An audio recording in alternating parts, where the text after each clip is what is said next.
Well, hello again. Good to see you once again. Today, I want to talk to you again a little bit about hard and soft staking. Still available at that website, hardandsoftstaking.com. Today, I wanted to do a bit of an explanation of how things actually work behind the scenes. It's actually pretty straightforward, um, but there's a bit of a thought process behind how things work. I think having a bit of an understanding of what's actually happening behind the scenes will help you to work with it a little bit more constructively and hopefully help you to make a little bit more of a profit from it. Also, I think actually understanding the staking plan can give you a bit more confidence in working with it. Certainly, I know for me, I like to know how things work, why they don't work, and I just having a bit of an understanding of how things work and the thought process behind them can help you to work with them. And I also find that understanding things like that can give you more ideas as to how to work with things, and I'm sure you'll think of ways to work with this that I haven't thought of. So let's have a look and see how this works. So at its very core, this staking plan was derived from a casino strategy that I don't think actually works very well for what it's supposed to do. There's a casino strategy that was designed to work with even chances. So let's look at roulette, for example. Your odds or evens, your reds or blacks. House edge with casino games is always an issue, and with this staking, it was no different. The idea here being that you would start at whatever stake you wanted. Anytime you won, you would increase by that amount. Anytime you lost, you'd stay where you were, so that each win would recover at least one loss. And if you had a run of winners, you'd be recovering more than one loss for each win. Trouble is, these paying $2, they don't actually win 50% of the time. They actually win slightly less. The house edge makes sure of that. And eventually, these will run into a losing streak that is long enough that you won't actually be able to overcome it, and you'll end up with stakes that are much higher to try and overcome it, and eventually have small losses along the way, and it becomes quite messy. Eventually the casino wins it. Not really a good strategy for that. So where hard and soft improves on this, well, for one thing, we're not in the casino, so we're really looking at horses, dogs, sports, anything where you can get a reasonable win rate at a price that's over $2, in my view, is best, but doesn't have to be. What it does, though, to improve on this is that rather than just trying to get a profit, we set two targets. So we have a soft target and a hard target, which I'll explain in a moment. Better, I think, with prices $2 or more. Doesn't have to be, but I think that's where it works best, because that way, especially if you've got prices that are more than $2, then each win is always going to be recovering more than any of the losses. And the targets will adapt depending on circumstances.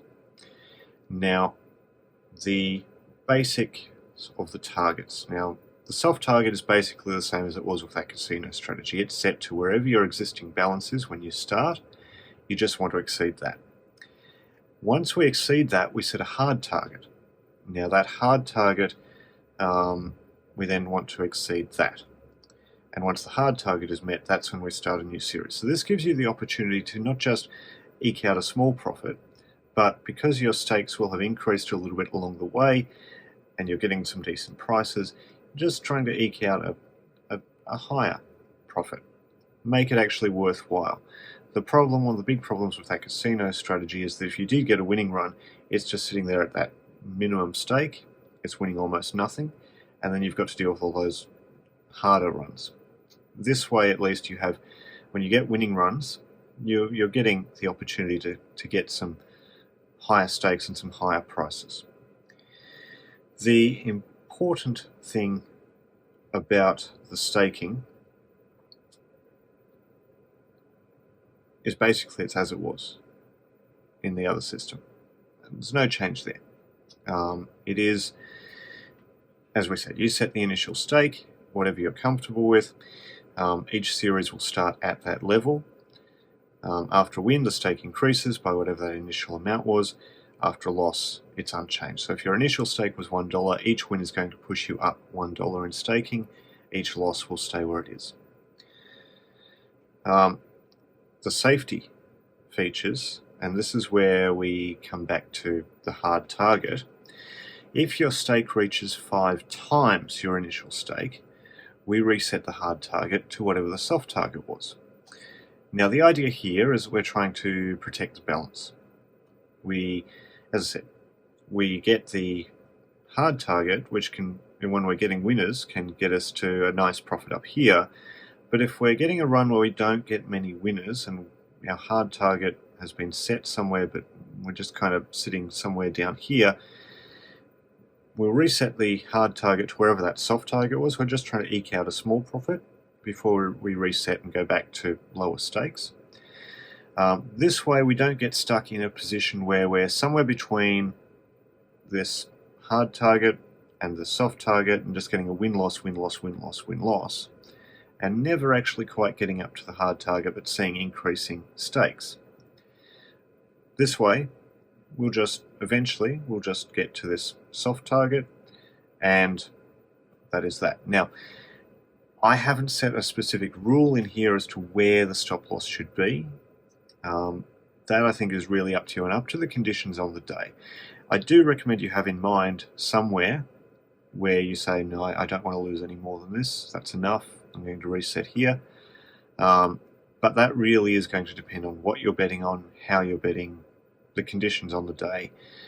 There's too many variables in my mind for me to set a hard rule of this, that you must have a stop loss at this particular position. I think it's really up to you to decide where that should be set. Now, beyond that,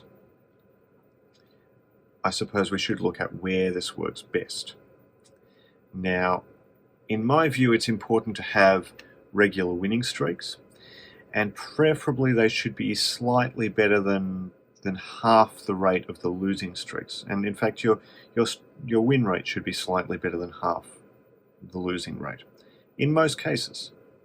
Now, this is looking at prices of $2 and higher. A good example of where this works pretty well in that case is favourites in horses and dogs. They tend to win about a third of the time, sometimes more. And as long as you're getting prices that are $2 or higher, you're generally meeting that criteria, and it works pretty well. Now, there's plenty of other ways you could do this. Any selection criteria that can meet these, this will work pretty well. Important, I think, that you should be looking at prices of $2 or higher, because that way every win is going to recover at least one loss, maybe more. If you're looking at much higher prices, and favourites can do that, $3, $4, $5 sometimes, then each win will recover much more than a loss, and you won't need as many wins in order to recover. Now, you could be looking at a selection criteria where you're looking at much higher prices. So let's say maybe you have a selection criteria looking at $8, $9, $10 winners. That's fine. You're likely to be looking at losses that a loss rate that's much longer, some longer losing streaks. In that case, there's a good chance that you're rarely going to set a hard target that's more than the soft target. But with the increases in staking, maybe that's okay. Really up to you to decide how that works. I can see some situations where that could work. Ultimately, I think it's going to be up to you to work out how that works. Now, I find favourites works pretty well with this strategy, but it's by no means the only option. There's plenty of ways to make this work. And so that's it in a nutshell. That's how it works. It's actually quite simple. Now, before I got Steve and Michael involved in this, and they got all the spreadsheets and the cloud version working, I initially was just tracking this in Notepad, just calculating where my soft target is, where my hard target is, and seeing how I go from there. You can do it manually that way, but the beauty of the spreadsheet and the cloud software is it means you don't have to do a lot of those calculations. And when it comes to Betfair, for example, where you're likely to be getting better prices than you would with the tote or the TAB or the corporate bookmakers, you have to take commission into account. And having a spreadsheet or cloud software that calculates that for you makes life a lot easier. I find that calculating commission after wins can be quite a nuisance if you have to do it by hand, especially if you're then trying to work out whether you've reached your targets and trying to get that all done quickly before your next event might start. Much easier if you have something that takes care of a lot of those calculations for you, and that's where I think the great value is in the cloud software and the spreadsheet, the Excel spreadsheet. So hardandssoftstaking.com, of course, and the next time I see you, I'm going to be looking at some of the great questions you've all been asking. There's been many very good questions that have been asked about the staking plan. So in the next video, I'll look at that, answer some of those questions. And if you have questions that haven't been answered, maybe they have, you just haven't seen the answer, feel free to ask them in the comments to this video or send me an email, and I'll do my best to reply to you, but certainly I'm interested in answering the questions to a wider audience here in the videos. So let me know. I look forward to seeing you again soon. Until next time, good luck on the punt.